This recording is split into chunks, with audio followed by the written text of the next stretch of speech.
నేను ఒక విషయాన్ని మీకు తెలియజేస్తాను.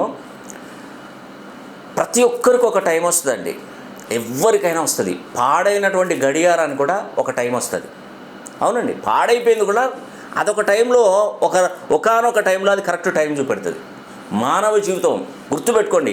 మీరు అనుకోవచ్చు, అరే సంపాదించిన వాడే బాగా సంపాదిస్తున్నాడు, అసలు నేనేం సంపాదించట్లేదే, అసలు వాడికి ఎందుకు బాగా సంపాదిస్తున్నాడు, ఉన్నవాడికి ఇంకా కోట్లు సంపాదిస్తున్నాడు, మేము మాత్రం అసలు ఎక్కడ వేసిన గొంగడి అక్కడే, అప్పులు పెరిగిపోతున్నాయని అనుకుంటారు. కానీ ఒకటే చెప్తున్నానండి, మీకంటూ ఒక టైం వస్తుందండి.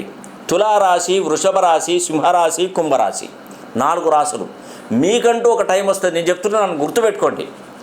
ఇక నుంచి మీరు ధనం వైపు చూడకండి, అస్సలే ఆ ధనం వైపు మీరు కష్టం వైపు చూడండి, హార్డ్ వర్క్ను నమ్ముకోండి. ఎస్, మీ పేరులో చిన్న సంఖ్యాబలాన్ని పెంచుకోండి, అంతే.